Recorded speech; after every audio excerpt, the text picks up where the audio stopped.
സമ്പത്ത് വന്നാൽ തോന്നുന്ന സന്തോഷം അള്ളാഹു ദാരിദ്ര്യം തന്നാലും തോന്നണമെന്നത് ഈമാന്റെ അടയാളമാണത്രേ.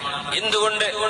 സമ്പത്തും ദാരിദ്ര്യവും ഇതൊന്നും അള്ളാഹുവിന്റെ തൃപ്തിയുടെയോ അള്ളാന്റെ ദേശത്തിന്റെയോ അടയാളമല്ല.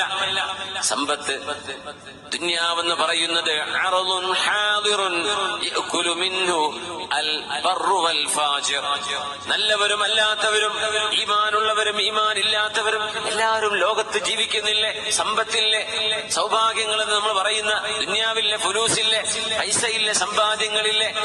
അത് അള്ളാഹുവിനെ വിശ്വസിച്ചവർക്കും വിശ്വസിക്കാത്തവർക്കും അള്ളാഹു കൊടുക്കുന്നില്ലേ? അതിനർത്ഥം എന്താണ്? അള്ളാഹുവിന്റെ പൊരുത്തത്തിന്റെ അടയാളമല്ല അള്ളാഹു സമ്പത്ത് നൽകുന്നത്. അത് ആർക്കും അള്ളാഹു കൊടുത്തേക്കും. ഒരു ഈച്ചയുടെ ചിറകിനോളം അള്ളാഹു ഈ ലോകത്തിന്റെ പൈസക്കോ ആർഭാടത്തിനോ വില കൊടുക്കാത്തത് കൊണ്ടാണ് അള്ളാഹുവിനെ വിശ്വസിക്കാത്ത ആളുകൾക്ക് പോലും ഈ ദുനിയാവ് അള്ളാഹു നൽകുന്നത് എന്ന് പുണ്യനബി പറഞ്ഞിട്ടുണ്ട് സ്വല്ലല്ലാഹു അലൈഹി വസല്ലം.